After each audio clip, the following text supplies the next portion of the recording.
pui boy pui patin ko lal per ni si paravel an ko tha phana hian mi zo tang horop kon thum chau kia per ti tumin lui lo tel lo in par sari thalai roi an hervel kamu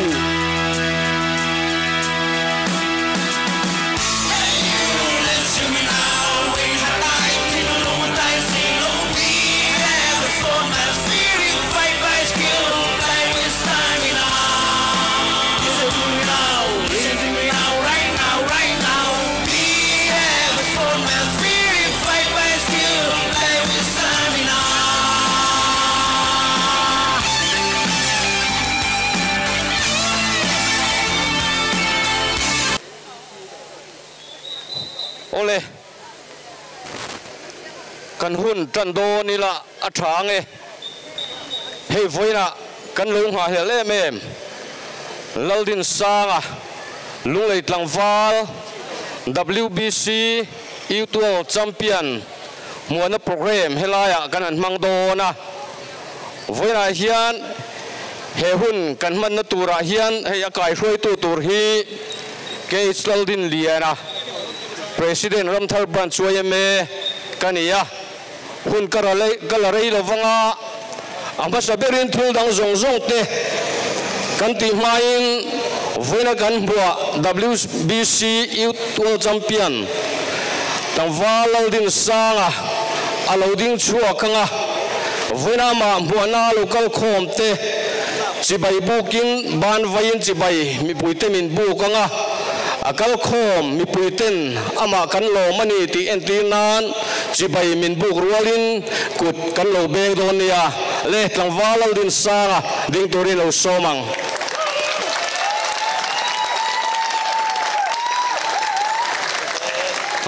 alo mo me le kasoi tang khan hei voina kan hmuah helai mun lo thleng ta laldin sanga hi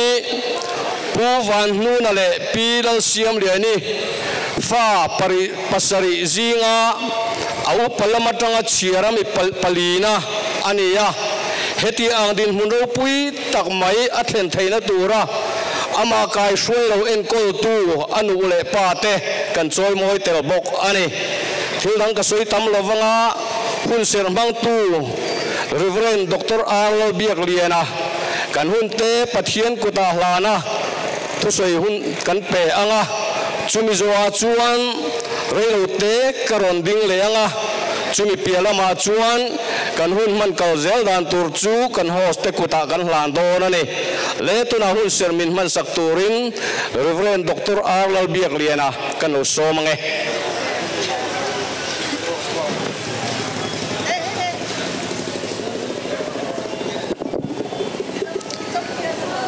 pathian thu ingai thang in tlan siak ho te chu an za in an tlana nima sela pakhat chawin lomman a muthin ti in relavem ni in mu theinan chu tiang takin tlan ro tin in ti siak na te chuan a be chal apiang chu engkima anin sum thina anni zongin lalukum chethei muturin an beya keini ro chuan lalukum chethei lo muturin chuti chuan tiam chin lampanin katlan ngata boruak mai nek lovin mani kain nek zok thina chuwang chuan kataksa katichela kathunuaya kada to ani when I hian pathianin mi zong a hianin theina potential ada veka sumi pathianin ada chu ropui takalan chua tir turin beital te angaya in sum te angaya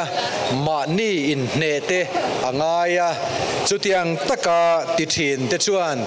soi moi na le lotlin nan chang thin ani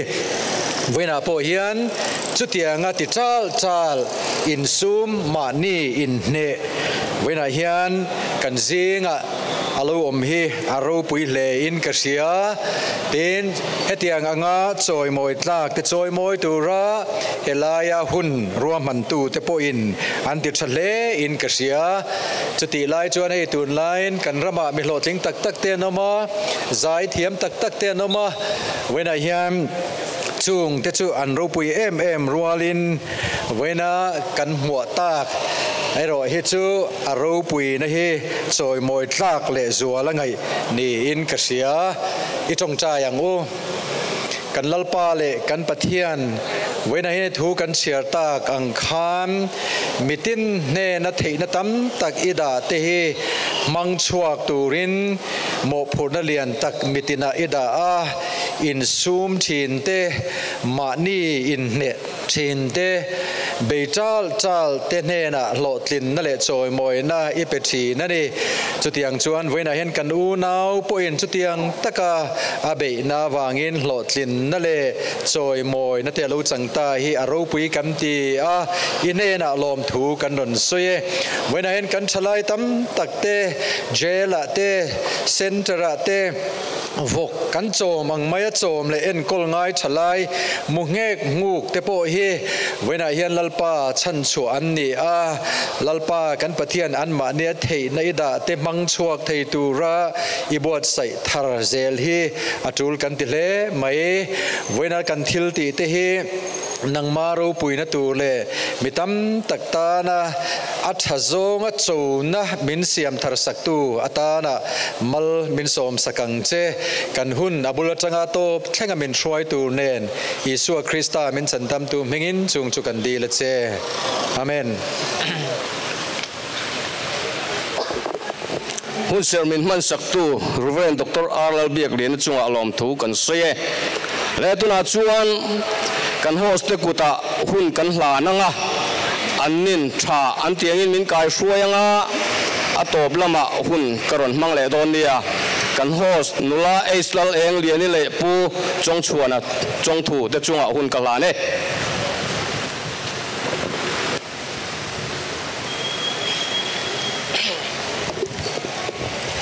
Winia WBC Youth World Champion Dinsanga ramlot plana local zongzongte amasa in sibai kabuk sewa HPC le ramthar khotlang changkopin hetiang kan khotlang kan mizo ming ti chatu Dinsanga ramlot choi moina hunan buat sai hi aropui kan ti a mi kan som te kan som nangai pui mo avu India helai munaron tel zongzong te po amasa in lom thu kan shil chewani venia hian kan DC zom tak helai muna hian aron tela ani hian bucket hlang ve adua Dinsanga hi today we are honored to have you with us on our special occasion. Our respected Deputy Commissioner Ms. Nafritman, can you please stand up? Okay, thank you for being with us today on this momentous occasion. We are truly grateful and feel blessed with your presence. Thank you. Mr. Dinsanga, please step forward. Loading sila anihan o tilpek in landay nengan in lansung ya mi puiten. War takin kut kan lobeng don ya. Okay, thank you. Chuan kan program hi ka soilok lutuk lawanga tuna hian zai thiam zai kan ngai thanga Deborah VL mangai zai turin kan so manga ani zai chung hian mi puite ngoi rangin kan chut muna kan loading don ya Deborah VL mangai kan so me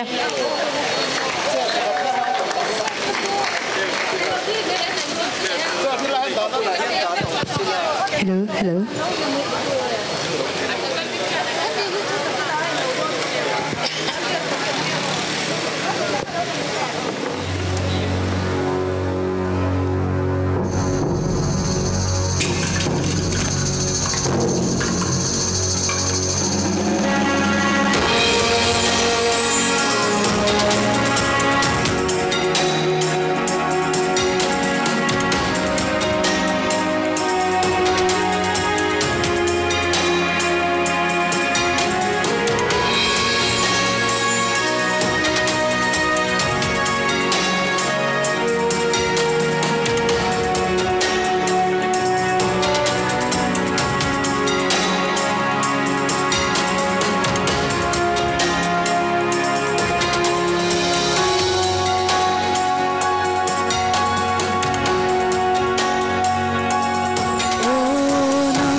nula debora vil mangai zuali avan zai thiam telul em voina hian leldin sanga mizoten kan nei hi kan van lo mem tiro kan chuan zialan tina ko tin beng non le tiang WBC Youth World Champion hi mizo fa te kuta voi ni om nani ta a om masak ber changa akum li nuwa kan kuta anom vele ani a chu po leitlang pui tlang wal le ngal kan van nei le mai voi ni hi apol chol moi na hun kan siam ani angin thil pek hlan na hun kan mang masaberanga kein ko dan in dot hian an lo chua kanga amasabera local council ramthar an ron kalanga MUP ramthar unit in ron chunzomin YMA ramthar branch te palina a MHEP ramthar veng chak branch an ron kalanga apangana MHEP ramthar veng thlang branch ron kalin aparukna GSA ramthar an ron kalanga pasarina consumer association ramthar ayo ron kallein apariatna hian mimal le pol adu apiang tan hun siam ani bok ani chunaka kaudan in dot khan khonga in lo chuak ta sela tilpe kan landon khan han cham du deu te pok an nei mai thaya amai ro chu hun la re lutuk lo zong khan ti kan tum don dia local council ramtharin hun ron mang masa sela adot dan kha kan shiat lo ta ka lo soi le sel mai don dia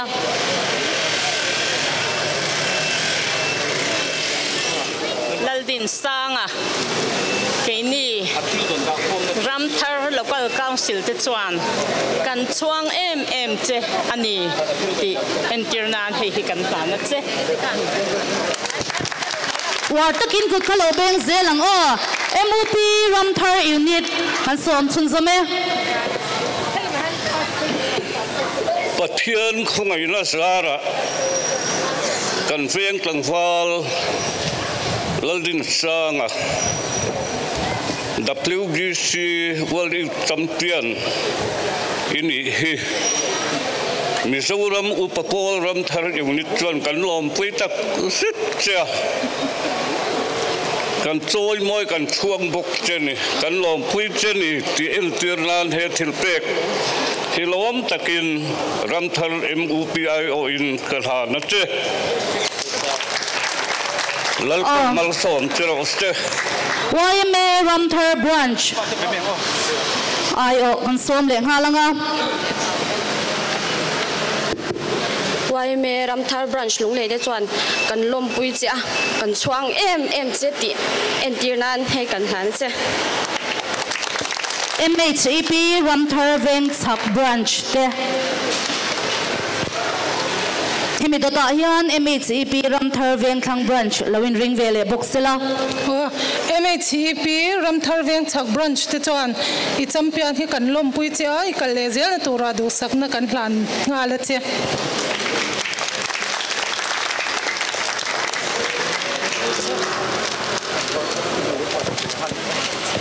Hemi dota hian GSA Ramthar te hanron kal sun som don ya leitlang pui ti ming thatu tlangwal Dinsanga kan lom em a chmi lam pui na antinan Ramthar MHEP Veng Thlang branch ayo in hei kalo lo ne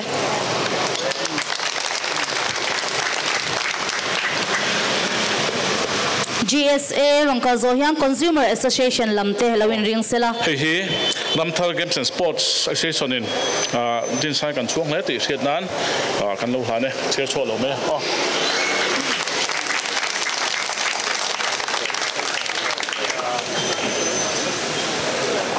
Consumer Association lam ten thilpe kan hlan zo YMA sub headquarters lamte lawin ring vele boxela Kini Ramthar branch Consumer Association te chuan WBC World Youth Champion ini hi kan lom pui em cheni tian he thilpe ki kan hlana che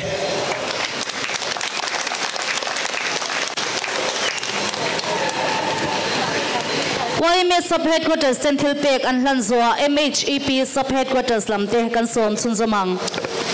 Dinsanga WBC World Champion ini hi YMA sub headquarter lungle chuan kan chuangin kan lom pui cha ikal zel na tura du sakna kan hlana che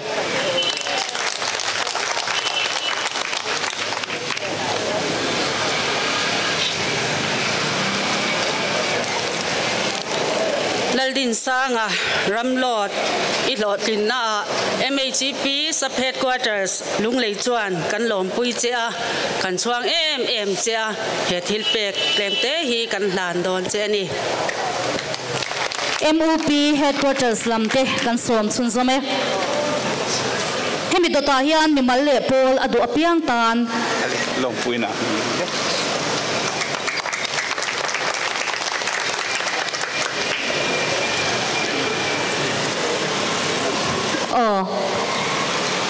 chia lo niang le Dinsanga kan lo me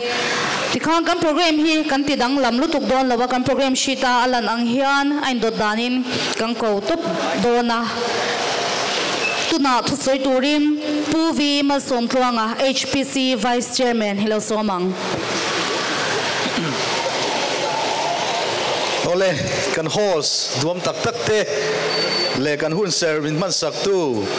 Dr. Alal Biagliana GS BCM te tin voinia kan hmuah WBC Youth World Champion tangwalal din sang ale achung teron kal zong zong te ten pulal zui thanga LMC chairman te ten pinap ni kan DC zom dakte ten pimal som kimi Kolring councilor tuna kan hmuah world champion wat nei tunu te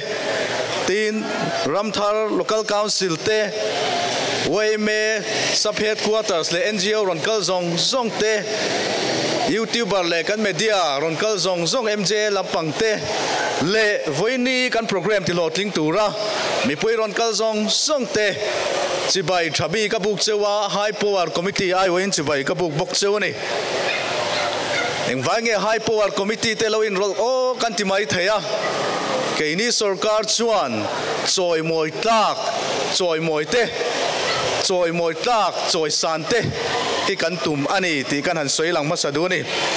kan thriat angin tunai SHR White House Bengaluru November ni som thuma main event ak nei taka leitlang pui tlangwal ngei main nena achanga tin voini vekhian kan thriat angin evlal than liana junior electric veng bo LPS Profile Lightweight category champion in tuna electric venga choi moina nei mek bokani voini hian pathian in lunglei mi puite zora mi pui min kai hruaina wang in pathian ropui na voini a hian leitlang pui hian khuang kan choi mek ani ole kan hriat angin tlangwal din a hian professional fight voi kwa alo be to a chunga chuan chak vekin voi nga hi knock out in hena chang bokani tingan hriat angin 2022 LPS Pro Fighter light weight champion alo ni to boka 2023 2024 bantamweight national champion in national base boxer telo ni to national level of gold silver pathum le bronze pakhate lo la to bokani in 2021 khan Indian youth ranking number 2 alo ni to boka tingan hriat theu angin abul tran hi leitlang pui tlangwal ani nangin leitlang pui lunglei hi nia kumsom pali ani tangin bul atana sani somparu state championship lungleya tournament oma khan alo champion na chu abul tran na ani nge ni tin voini a hian sang ni som pasari le sang ni som nia lunglei sai lo om ton na a coach masabera ma lo kai hruai tu te putorong ale pufakate voini a hian amadina baka zana chibai kanan buk non le bok ani tin a career kalchon zel na konga abik takin LPS nei tu te le LPS Pro Fight an te tin satea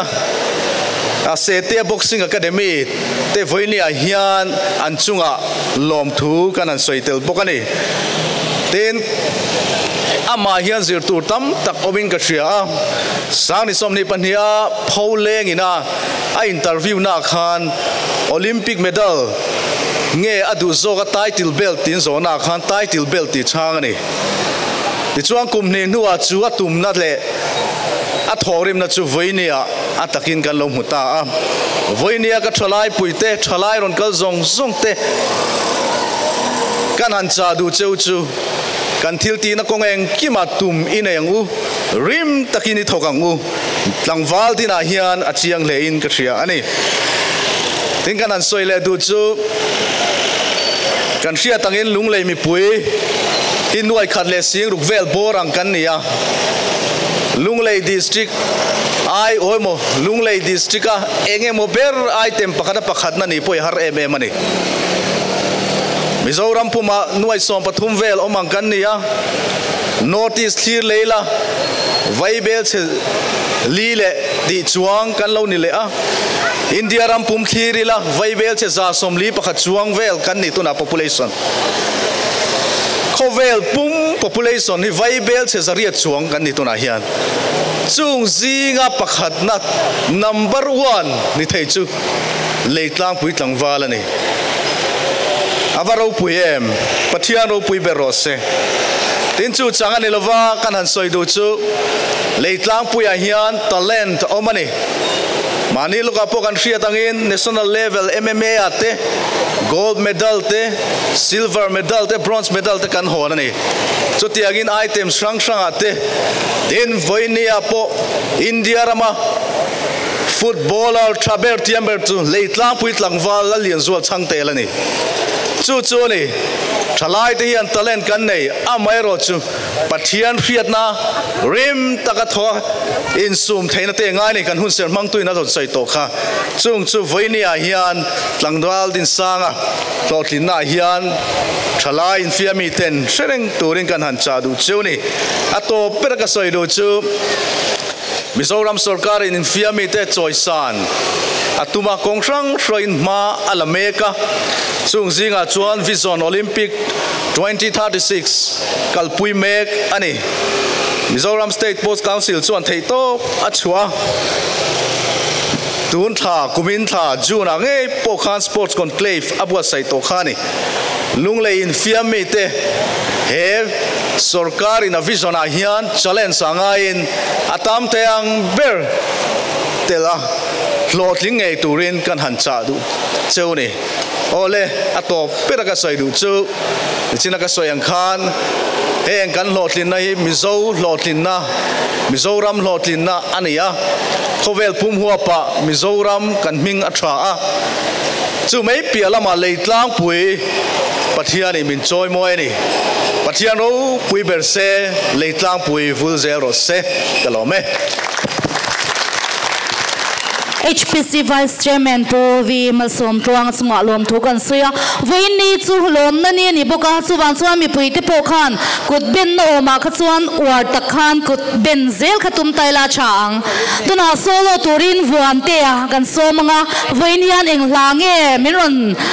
Luidon Kan Shitsi Alawa Eng Po Chu Ni Se Lam Mup Te Remani Phe Chuan Lam Mup Tur Te Khan Kan Ril Ru Seng Taila Chang Vuan Te Kan Some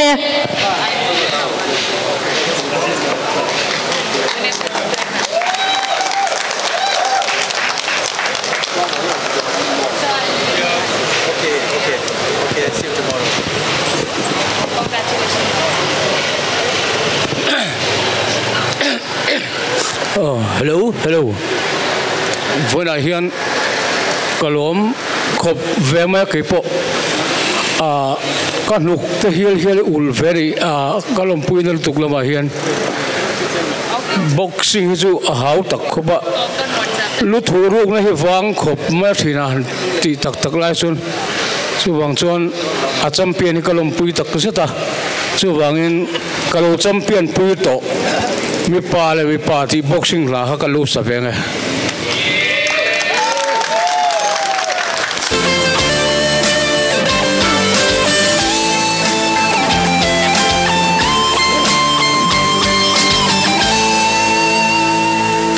mi pa chuin wa cheng mai tu no cheng mai tu jang lo ko mangai champion zo langai tat men pon karin say the kin ready for fight ready for boss ready for move aru chuaka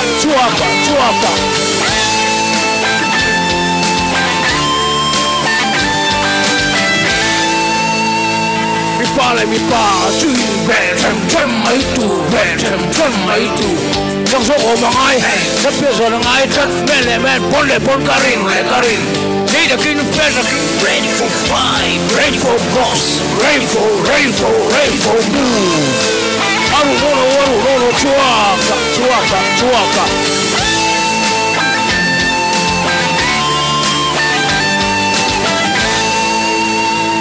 mấy chia bên nuôi miếng mấy tù nuôi miếng tù chúng số họ bằng ai lắc số họ bằng ai cắt ngắn để ngắn khăn carin thấy là cái nó máy rồi ta phải ready for boss ready for move aru chuaka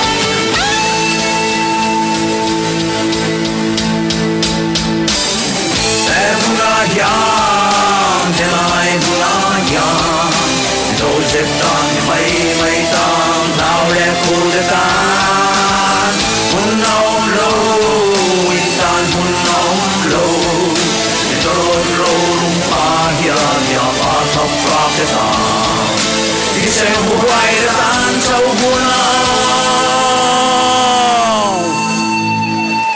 lal din sang ta lap bakhat ka present don tu na mizo thangfa zamai lo kon tiang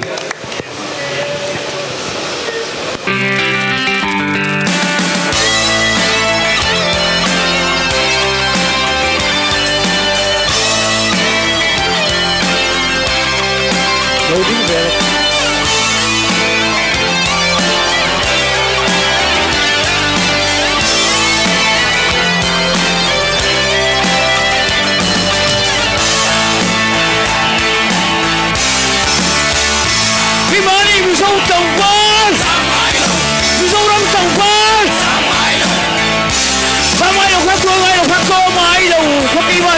Pholeng thak sang chim le barzola mi khan kan khela football kan khela boxing kan khela kan champion hey you listen me now in hatai tin lo matai si lo mi have so much spirit fight by skill play with stamina listen to me now right now man spirit fight by skill play with stamina everybody lung le tong fa in sa pui tong fa không lẽ để này bạn có pui bạn tiền cầu lal per ni se para ve an ko tha phana hian mi zo tong horop kon thum chau kia per di tumin rui lo tel lo in pa sari thalai roi an her ve kamu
into the ring.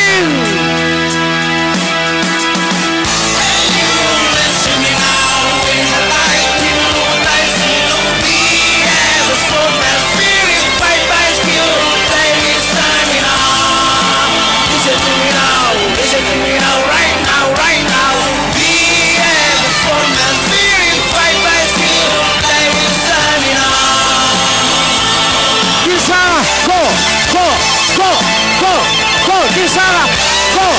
Oh.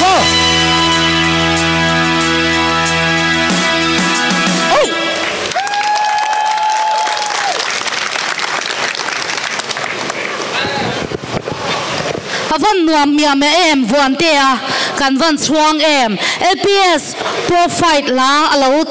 champion pui to nge ama in soidan ang takin veina min lui thea achunga lom thu kan soi ani thu soi kan ngai thale do nanga veng ai o thu soi turin pu f lazom liana chairman LC ramthar kan som do nanga alo impua cha chungin olo chuak sela laltin sang veina kan soi mo hi anu le pa la shelo te po kan om mai thei khongai takin an chut mun na chungin loading ta sela din sang anu le pa te kha kan lom pui ni tilan te na ko din beng le tiang kan lom me pu f lazom liana kan som me kan host te kan SPC Vice Chairman Zomta PMST kan ko than lama hun sermon man saktu baptist lama kan jera secretary public te tin elaya sapet ko tor we lama kan shuai tu te MUP le MHP sapet ko lama kan shuai tu te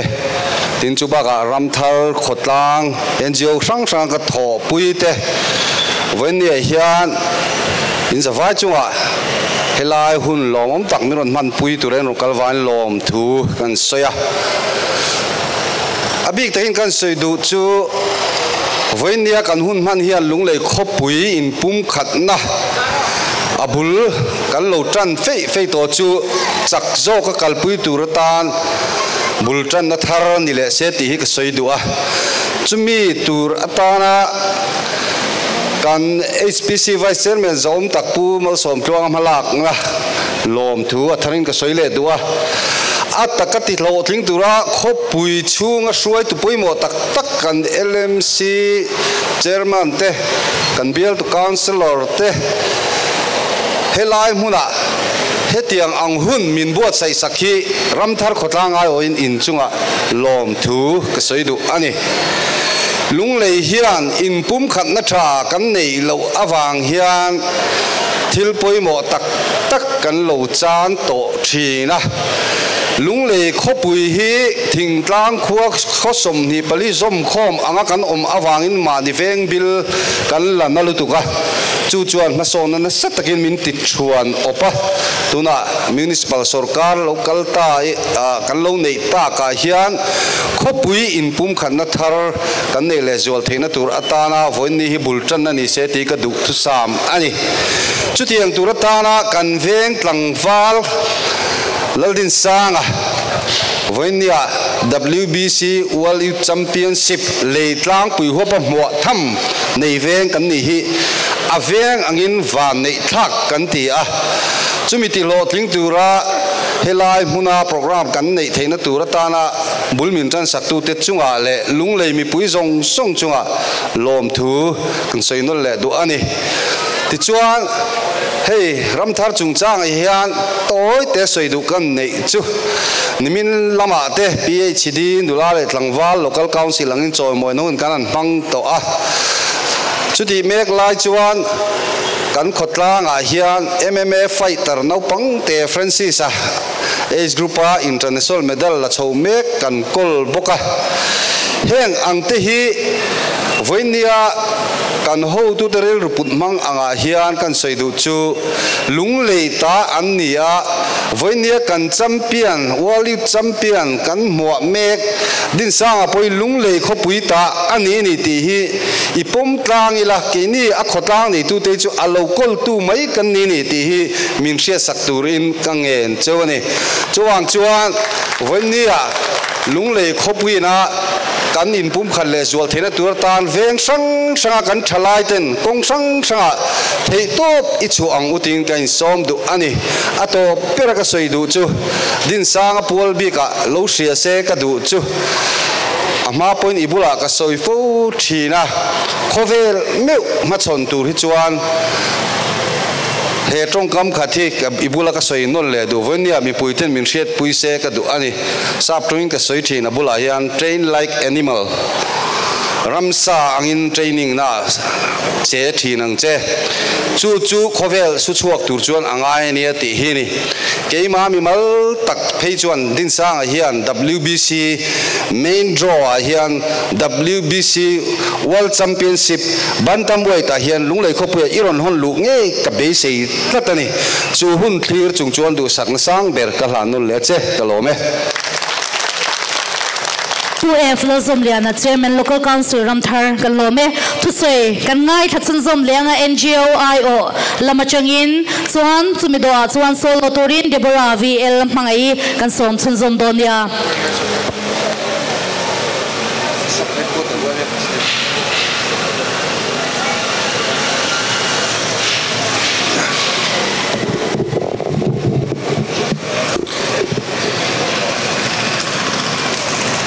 voina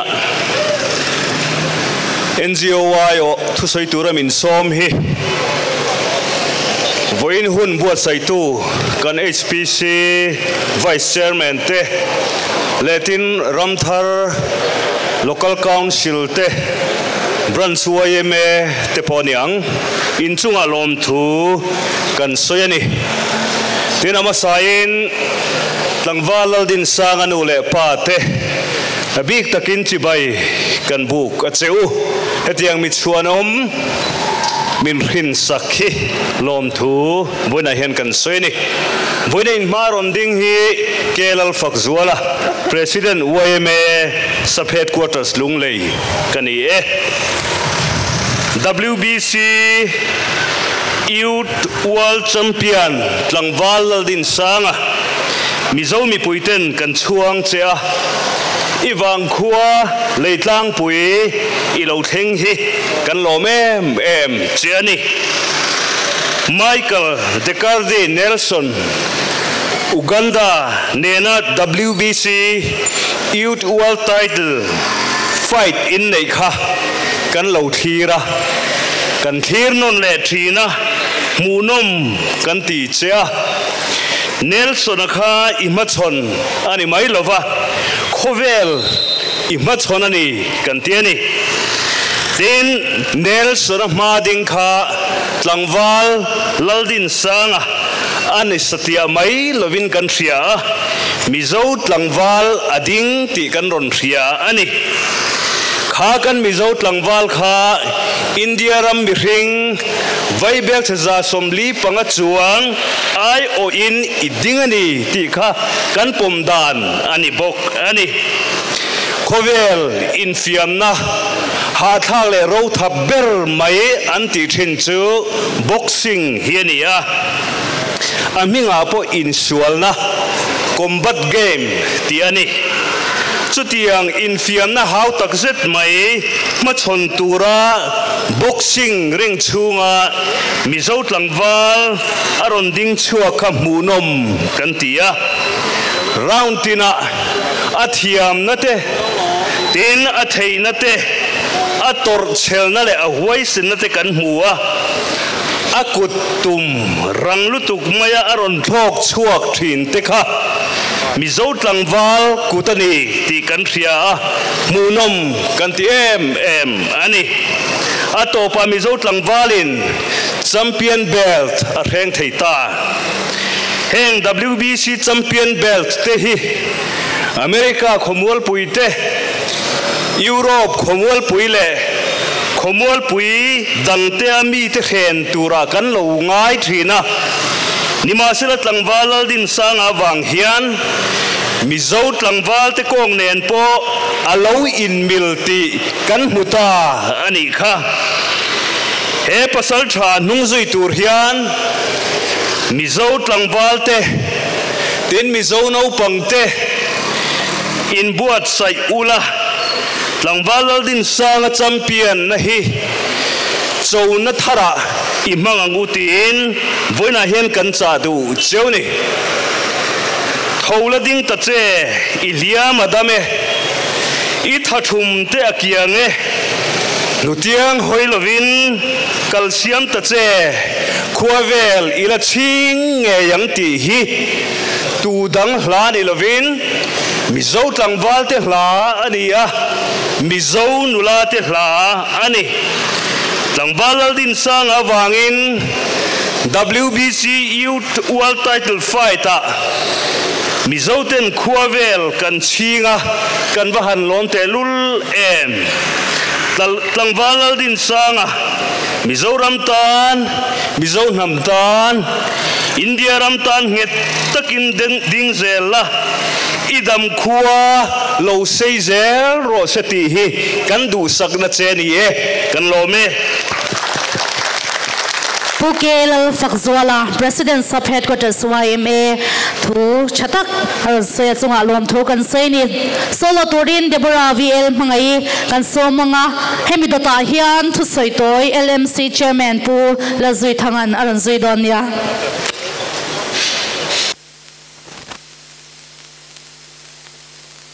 Hello. Kazai main thil tlem te kalau tirve do hei Dinsanga hi class 10 vel kan ni khan karin mel shot ve china chon kan line ten anglawa kan kal zela chon ka u nen hian boxing chungchang kan soin a chanjini kan soi chuak ve je a kan ngai sanga a thokrim ti ka sha a ti chonin lompui na thinlung takin kalompui na hi ka helai ka din lai hian ka soi ve do a chonin hei lung lei hi kan duai lawa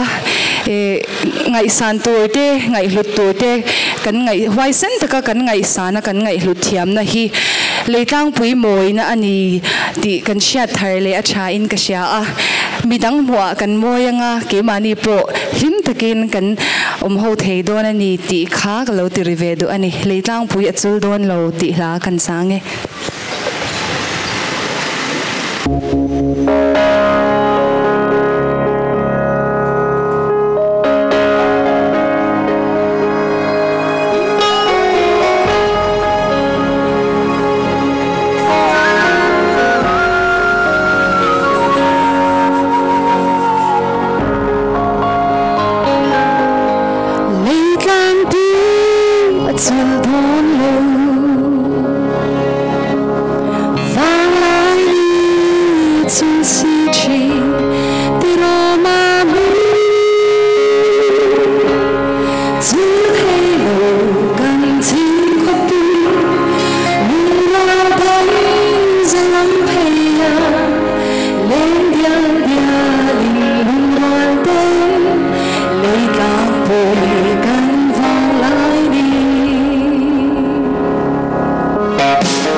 host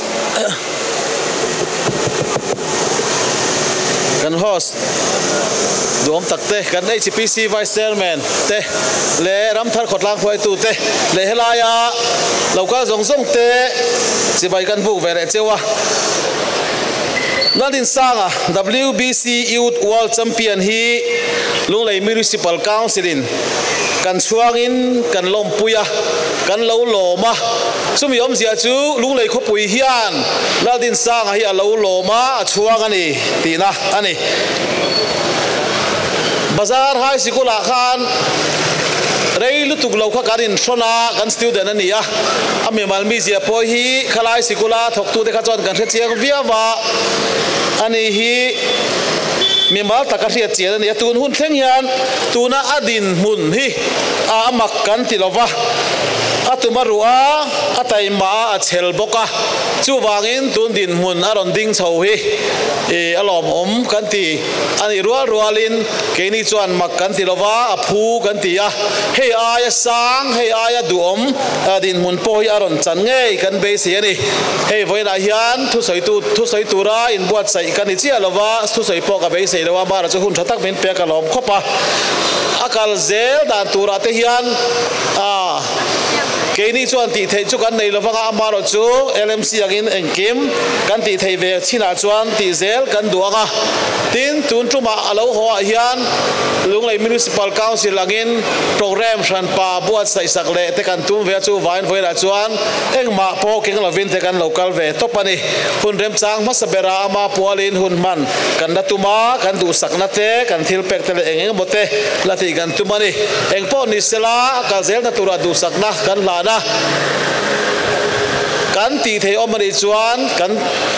kan tlan selowang tin kan soidu mai ni e kha ka soi thei tong ro se ka lo me LMC chairman bu lazui thanga kan lo me winia mi puite kan hun hutak sengin helai muna kan kal khoma choi moi phu te choi moi hi anung kan zui kan pathian min zirtir ani boka in hun hutak seng tu te song song chunga lom thu kan soya thu soi ngai thak tur hi kan la neya kan som chun som lenga ma som chemical shin counselor kan som nga he hi chung ko ayo thu soi na lo zom don ya chairman le HPC vice chairman puvi man som tluanga te ramthar khotlang NGO sang khoi tu te LMC chairman pu lazui thanga te media lamachanga local tele ramthar mi pui tele lunglei mi pui tilai muna local khom zong te iswa khrisa ming ti bai ka buk chewa avot angranga thurai tak soina huna ni lova ka inbo saida te ka sort katanga voina Dinsanga na phu anga choi moina hun tilaya ramthar mi pui te na kan buat sai chiani lo kan engani kan ko ordinate dan so kan ko operate mo do ni ramtharin kan lo ti do ne tin sha tin HPC lamin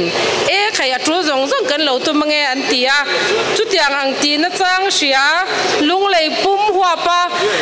ramthar tlangwal Dinsanga min choi moi saktu kan tinge angai na sia HPC vice chairman puvi man som tluang kan neya kan lo me ma lom thu kan soi don velia kan lo ma sar ti chuan Dinsanga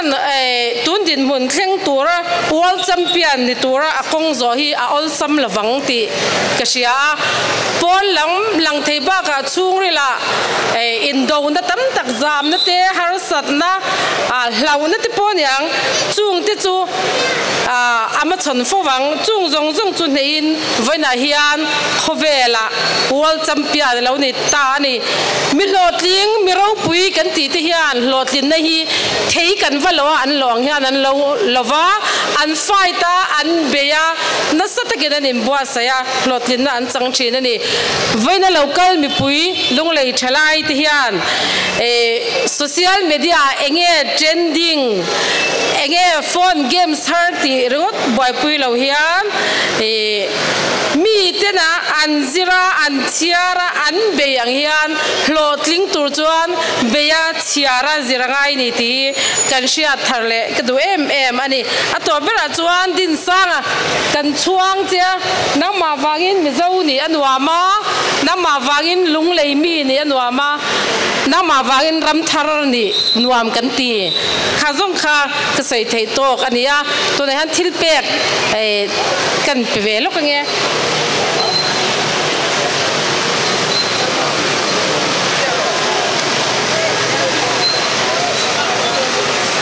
Dinsanga World Boxing Council World Youth Title sang ni somni palia I champion hi kalom pui takzet tia I malamuna pathianin vengin shwaizel chero se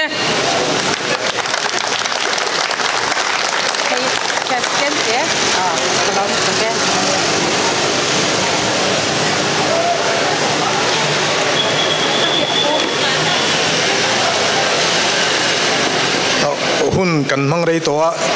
chung ko ai olom thu han soi lo ngot kha dik loin kan thria hun rei lo te ka lo manganga hei voinia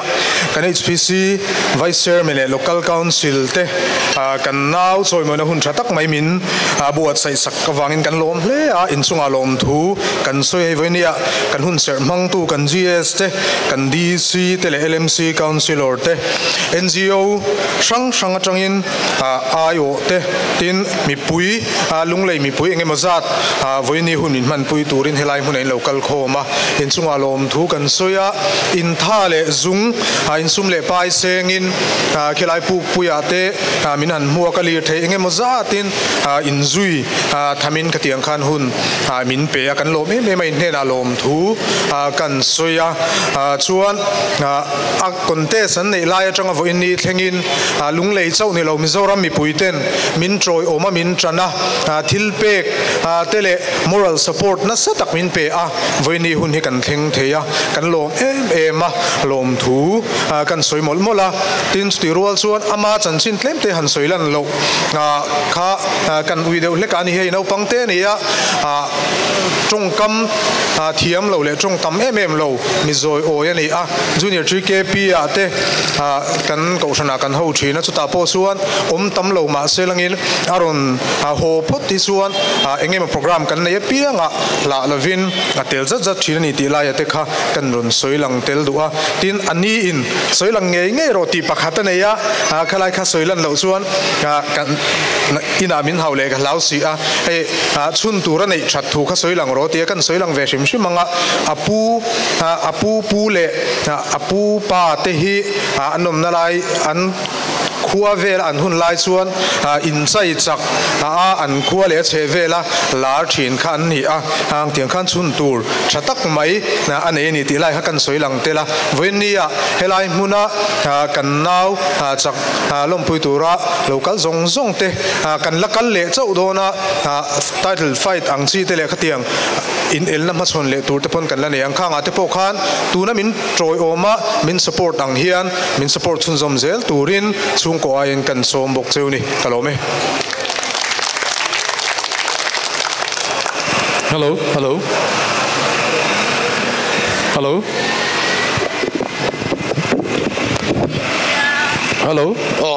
tuna hianin program si ta kan hmuangin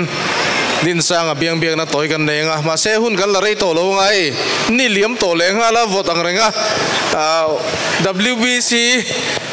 title fight midum ma zam ngai reng lo kha mizo fet ko tai da khuru de der to inga ria chuwan chan hun kan la rei lawang Dinsanga ma saperin kan tingal molanga boxing ilu hian world champion ni tum simsima amo khami va vision thui tak neya lut ngei ni nangma in ichak ve wangin in open line ilut ve top ti khamin sil ma saberte abul kantan nai chon world champion ang chu ko han vision phalowa kat ko nau pa ne na kan phur thut thilti ania chuan kan khel chawa nuam galoti ti khan nuam ti tang khan champion chang na thin lung kha ka lo ne ya chuan tiang hu ni kan lo thleng chho ta ni ale ti chuan tun tuma world champion ini na match kha ka lo en ve ke point chu lai a chuan nang ma pon nuai interview kha kan lo ena exam ve ni ni soya khalai boruak vor kha iril rom dan khalai in fight don vela iril rom dan khan soi vel tele khatiang ang stage lian tham le to han kala khel ngai lo chu wang chuan ka nervous na sa akan zintir kanin nek ma kar khatvel om ti han kan jin to ta chuan kan nek pui tu Michael ne khan kan room hai in opposite chia chu piang han kanin hule nga la awkward tu khom ya chuan interview na te po kanin chang por vi wa chuan akhel don zan kanin nek don zan a phei chuan zan poi kamu hil thei to lo wa ma se hei chu game ina aken tel pakhat ve shim shim ni tu tum chau ni lo wa kain khel don a piang hen kamu thei lo zia chuan adon te a han voing za nge ka zun sek bo ka rela wa kanin golf kan bun vek nu han kan coach khan kan chuak do don ro ka ro ti ma se ka zun kha chuak le ta coach zun ga ngai ka ti kan phel le golf fo chu chuan mà sẽ ring chung à cái luta cái trồng trai á cái lẩu thôn nè te anh kiếm kha above vậy cái này thế cho nên amateur trong in professional boxing in luta professional boxing ở trong pressure posang in karinga min sum thapin an promote cheu wangin chulai a chuan nangma in engting e khatiang huna khan khatiang platform liana khan in motivate thin dan toy te khai chalai tam takanom wangin soi chuak la ka duwa nangma le nangma in fui dan thin khan soi chin te in fui dan thin ti chuan training na hian thei top ka chua kan training that na hi chuan confidence po hello om ka tia mani in ring tok tur chong kan teima ma sak ve phot te nga ya kan thiam ve phot te nga ne school a po kan exam don chuan lekha kan zir thata kan thiam chuan exam te pon nuam mem ta ma se kan thiam lo chuan ti khan Dakar thum kha rei em ni chuan ting ang deu chi khan sport a po kan preparation time kha that chuan in rin tok na lo om ka ti in motivate na chu san pain om chuang lo zirlai ni tinga ria zirlai ni a heti hian in boxing a world championship a heti hian chaknai chang thei boka ihun mandan mo zirnate tin boxing i practice te exercise lakte hun kha to du don khopin ka ria chutianga ihun mandan tlang pui chumin thil don te tuna hian government HBC Srangpana college a hian ka kalme ka chuan kan unawin veng nuai aizol veng nuai a son in kan lu ve a tun kum ka tun kum man chau dan chu kum tir lam han ka daru ve ka ti tlia wangin boxing hi ka chol deu char thali zen zon chol nu khan na neu lo om thin ma se ka ti lui theya chuan kan khel chawa zingkar kan training anga dariat le chan ve la kan zawa chuan college 9:30 ate ain ang lo ta ting han kan tran ta chuan college zo ve le dar nga le chen ve tlai dar nga le chen ve tanga zandar sari le chen ve thleng kan training a chuan rong ball mi pa pani kan ni wang rong kan ball chop le te tan thiamang tok chuan dar ku le chen ve dar som ve la chuan khuma kan mu fel ti chuan in top na beratan WBC ranking a hianin tunai ranking thara chuak toim ka helawa tunai champion no yan engzat na ngai ni chhotak ti te tin boxing line bi ka hian engtin nge plan ni nei dan tun naya mo nakin de ulak po ni ta se khalai khamin silfia la ti chong kan do tok dan ya tuna Michael Dicardi Nelson ne ka in nek ma khan world ranking a hian kani keimani bantamweight bi ka za somngana za 150 plus vel kha kanita chuan ka opponent kha 79 na oma chuan chu senior level anita mase kan kum khan yu tala phak ve wang han WBC World Youth Title chu tu khan kan promoter ten in befelta chaklo turarin deuh kha keima he kania chuan mase kan han khel chawa kalau chakle ta sia timayang chuan tuna hian ka ranking hi 79 vela ka in up chho dora ole top na ber katina khan khami an match khan zo du kan ya a interview ma sa te po asoi to thowa a tir lama khan ama hian che tha point ti big jong lo ning ka sia tin score sheet ten na online draw ti ten sia chumi nu a jon thapu ya tho ning ka sia khalai moment zakan soi te iril ruwa nge ni itum ru na ron chou chuak tu te ka nge ti vel te ka mo first round kan khel khan minute khat volume ma khan ale fu khat chiang lu tuin ka khape zo na ta khen ka donga chu hey engkim kha thim ve ka kamu mang ve ke mo ka ti chuan ka sei thiam lo lu hei hi ka nei kha da kai ma Mizoram ma phei chuan ka lu hei ngai lo to pa ti kan glove te man te lo len de wangin khatia ka lu an hei kha han handle dan tu lo in pu cha dang kha lo ka lo thiam lo wa chuan ka tal boi lek lek first round chu ka chak lo phata chuan second round vel thleng han ka lu hei la re lo wang han ka la chenoi chho je la third round nen chuan fourth round na kan in draw chawa ta han ka professional big ai chuan round li zo chi hian score ka thir mi ron mu thin ta han kan coach se te an in lane draw ila ne lo tanangai pu sangai mi ta chi han ke maril ruwa chuan training na hun kha ron in flashback choi a chaklo le mei turin khang zong ha kan pal tang lo ti na ril ru kha ka ne a chuan lu khuam khan ka fighta endurance le fitness amin lo phak lo deu awangin ne na ka changani alo mom le mai ku di veng te ang ole ti kan chutna lo thu le report la ti chuan ani hi WBC Youth ania tuna bel tai kumsom ni pathum mani thleng akol do na kumsom ni pathum an tin chuan automatic in kha atha angai do na ti kha kan soya ti chuan program dang om to lo wing ka sia pu ke sel tin lian an he na hun kan hlan le ni te se kolome ole